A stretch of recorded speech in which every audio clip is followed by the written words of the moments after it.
You think astronauts are superhuman, right? Wrong. Within hours of reaching space, even the most elite pilots are clutching vomit bags, unable to tell up from down, and some can barely move without wanting to throw up. NASA tried to hide this for decades, but here's what really happens when your brain completely betrays you 200 miles above Earth. Picture this. You've trained for years. You're strapped into a rocket. The launch is flawless. You reach orbit, and suddenly your stomach feels like it's doing backflips while your brain is convinced the ceiling is the floor. Welcome to Space Adaptation Syndrome, and it affects up to 70% of astronauts. Yes, 70%. That means if you send 10 people to space, 7 of them will get sick. This isn't motion sickness like you get in a car. This is your entire sensory system having a complete meltdown. Here's what nobody tells you. On Earth, gravity is constantly pulling fluid downward in your body. Your inner ear has tiny crystals floating in fluid that tell your brain which way is up. But remove gravity, and those crystals just float randomly. Your inner ear is screaming one thing, your eyes are seeing another, and your brain is getting contradictory signals it has never experienced in millions of years of human evolution. The result? Vomiting, cold sweats, headaches, and complete spatial disorientation. And here's where it gets controversial. NASA knew about this problem since the very first missions, but downplayed it publicly because who wants to admit their heroes are hurling in helmets? During the Apollo missions, astronauts were getting sick, but Mission Control kept it quiet. Frank Borman on Apollo 8 vomited so severely that Mission Control worried it might be something contagious. It wasn't. It was just space doing what space does to human bodies. But wait, it gets worse. The vomiting isn't even the scariest part.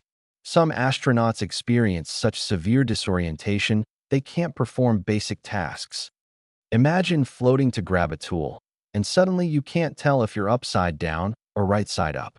Your hand-eye coordination is shot. Simple movements become exhausting mental calculations. This can last anywhere from a few hours to several days, and during critical mission phases, this is absolutely dangerous. Senator Jake Garn flew on a space shuttle mission in 1985 and became so violently ill that NASA actually created an informal sickness scale named after him. The Garn scale. 1 Garn equals the maximum level of space sickness possible, and Senator Garn achieved a full Garn. Astronauts joked about it, but this was a sitting U.S. senator who could barely function in space. If it can happen to him, it can happen to anyone. Now here's the really fascinating part. Scientists still don't completely understand why some people adapt quickly while others suffer for days. Surprisingly, experienced pilots often have it worse than rookies because they have more ingrained Earth-based spatial orientation reflexes. Your body's expertise on Earth actually works against you in space. Women tend to report space sickness more than men, but researchers believe men underreport symptoms because of, let's be honest, ego and competitive culture in astronaut programs. The International Space Station crews have tested dozens of countermeasures. Anti-nausea medications help some astronauts, but make others drowsy, which is problematic when you need to operate complex equipment. Some astronauts use pressure point wristbands. Others do adaptation training in special rotating chairs before flight. Those studies show mixed results. The truth? There's no guaranteed prevention. You don't know how you'll react until you're actually up there. And here's something that'll blow your mind. The adaptation goes both ways. After spending months in space, astronauts have to readapt to Earth's gravity. When astronauts return, some experience similar disorientation and nausea because their brains have adapted to zero gravity. They drop objects expecting them to float. They become dizzy standing up. Their inner ear has to recalibrate all over again. Astronaut Scott Kelly spent 340 consecutive days in space, and when he returned, he described feeling like he had the flu for weeks while his body remembered how to live with gravity.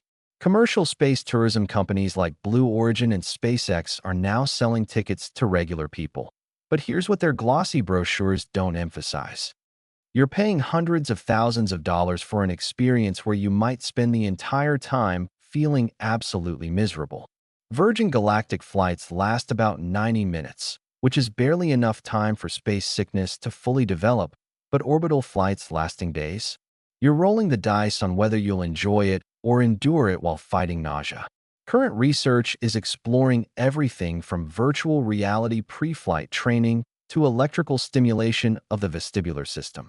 The Japanese Space Agency has studied astronaut head movements to develop better prediction models.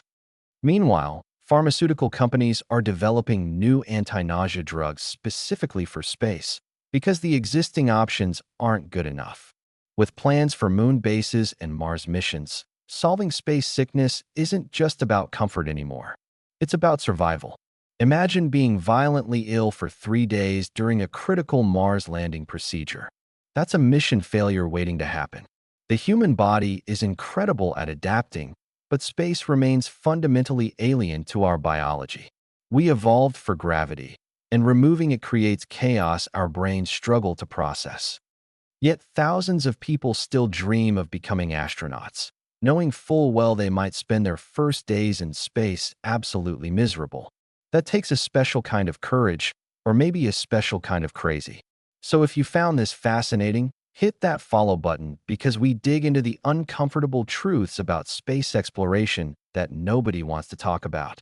Now here's my question for you. If you had a guaranteed ticket to space, but a 70% chance you'd be violently sick for half the trip, would you still go?